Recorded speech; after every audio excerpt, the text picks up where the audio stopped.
Olá, caminhantes dessa vida. Meu nome é Estécio. Eu vim contar para vocês o que eu fui fazer no caminho de Santiago de Compostela. Fica ligado no vídeo.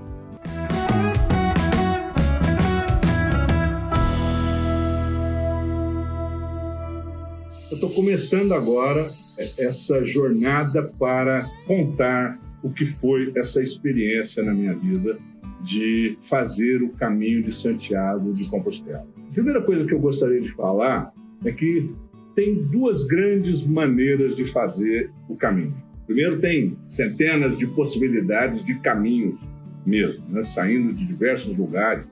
Tem gente que sai de Roma, tem gente que sai de Praga. O caminho mais tradicional, que é o que eu fiz, que é chamado caminho francês, a gente sai da última cidade da França, que é Saint-Jean-Pied-de-Port, e vai a Santiago de Compostela. E tem pessoas que fazem até o Atlântico, em Muxía e Finisterre, que foi o que eu fiz. Além dessas possibilidades de caminhos, tem duas grandes formas, assim. Uma é como peregrino mesmo, você carregando a sua mochila, andando a pé, ficando em albergues de peregrinos, como há mais de 1000 anos o caminho é feito, né, pelos peregrinos.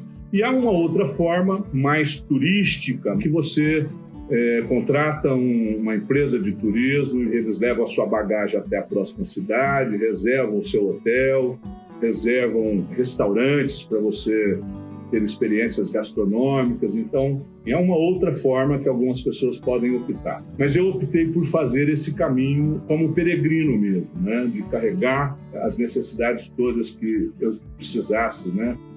Na mochila, andando a pé o tempo todo, ficando nos albergues dos peregrinos. Essa forma que eu escolhi. Por quê? Porque quando eu fiquei sabendo desse caminho, há uns 30 anos atrás, por um amigo que fez economia comigo na Universidade Federal de Uberlândia, o Edson, ele foi a primeira pessoa que me falou sobre isso e ele contou da experiência maravilhosa que tinha sido fazer o caminho de Santiago de Compostela. Depois, um cunhado meu, Tim Leles, uns 15 anos atrás, ou talvez um pouco mais, ele fez o caminho de Santiago e ele foi mais contundente ao relatar a profundidade das transformações que ele experimentou ao fazer o caminho, e ele que me aconselhou que se eu fizesse um dia, fizesse também como peregrino, carregando a mochila, e foi assim que eu fiz. Próximo de fazer 60 anos, eu achei que eu tinha que fazer um balanço da minha vida. Aquilo que lá, 30 anos atrás, era assim, um desejo de fazer uma aventura, de caminhar, um desafio e tal, foi se transformando, próximo aos 60 anos, numa busca de fazer o caminho para vencer uma coisa que me incomodava muito, que é a minha ansiedade, que é a minha angústia, aquilo que eu não conseguia resolver, não consegui resolver nas terapias que eu havia feito, não tinha conseguido resolver. Eu achei que talvez fosse uma oportunidade para eu poder tentar resolver isso. E assim, eu me preparei, acabou sendo uns 2 anos de treinamento, porque veio a pandemia, me impediu de fazer no ano de 2020. Quando foi em 21, eu resolvi fazer em novembro. Mas aí, conversando com algumas pessoas com experiência no caminho, falaram que em novembro não era uma boa data, porque começava a chover muito, ter neve, ter muito frio. Alguns trechos eram proibidos pela segurança dos peregrinos de se fazer, porque podia se perder na neve, enfim. Então resolvi antecipar um pouco e comecei no dia 5 de outubro de 2021 o meu caminho. E assim que eu comecei o caminho, eu comecei a me perguntar com mais profundidade o que mesmo que eu estava fazendo no caminho. Durante umas 2 semanas do caminho, essa era a pergunta que eu me fazia o tempo todo. Por que de fato eu estou aqui? Eu cheguei a 4 questões que eu achei que eram as perguntas que eram as questões que tinham me levado de fato para lá. Em primeiro lugar, a saúde. Eu tinha, há uns 4, 5 anos atrás, sido diagnosticado com diabetes, com uma arritmia cardíaca, e eu achava que treinando, podendo me exercitar e fazendo isso, eu pudesse melhorar essa coisa. A segunda questão que eu fui descobrindo ali no início do caminho é que eu precisava expiar as minhas culpas, eu precisava tirar peso dos meus ombros. A gente já nasce com culpa e toda a nossa formação cultural é cheia de culpas.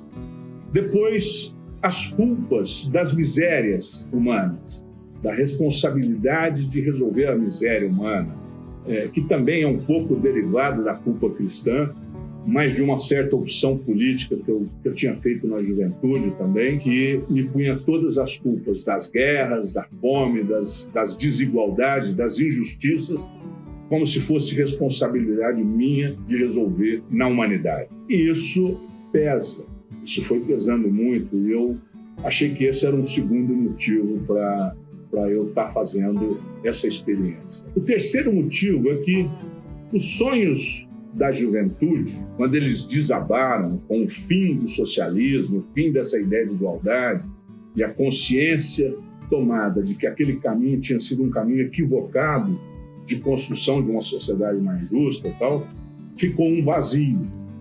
E esse vazio, alguns de nós preenchemos buscando o caminho da sustentabilidade. E eu comecei a ler, a estudar essa questão da sustentabilidade, os perigos do aquecimento global, as consequências dos desastres naturais cada vez mais frequentes, e a sustentabilidade não só como uma questão ambiental, física, né? Mas a sustentabilidade com o ser humano dentro dela, e por isso a gente se vinculou ao movimento da Carta da Terra, que foi algo muito importante para a nossa vida, porque deu um outro significado para a nossa vida, mais amplo, mais universal, que é cuidarmos da vida em toda a sua extensão, com toda a sua diversidade e com toda a sua beleza. Então, a responsabilidade disso era algo que eu assumi, mas assumi apenas intelectualmente, apenas lendo e vendo o racional que tinha nisso. No caminho, eu fui descobrindo que eu tinha que ter uma outra relação com a natureza. Então, andar a pé pelos caminhos do caminho de Santiago, na natureza, me ajudou a me conectar com a nossa ancestralidade, com os nossos antepassados que caminharam pelo planeta Terra, ocupando o planeta Terra, atrás de sonhos de melhoria de condições de caça, melhoria de coleta de frutos, abrigos melhores nas cavernas, que pudessem abrigar das intempéries da natureza. Essa conexão, ela foi me ajudando a ter uma outra relação com a coisa da sustentabilidade. Mais para frente eu quero aprofundar isso um pouco mais. E, por fim, as consequências disso para a minha vida concreta, nas minhas relações com a minha família, com os meus filhos, com a minha companheira, com os meus amigos, com os meus colegas, minhas decisões profissionais, o que eu poderia tirar de lá. Então, é um pouco esse o roteiro que eu desenhei ao longo do caminho que eu ia responder. Mas, como na vida, tudo acontece diferente do que a gente planeja, o caminho foi me surpreendendo, foi me abrindo a mente, eu fui ficando cada vez mais leve, de fato, e fui tendo insights que eu quero contar para vocês na semana que vem, se eu der conta de gravar toda semana. Então, continue me acompanhando nesse caminho. E até o próximo vídeo.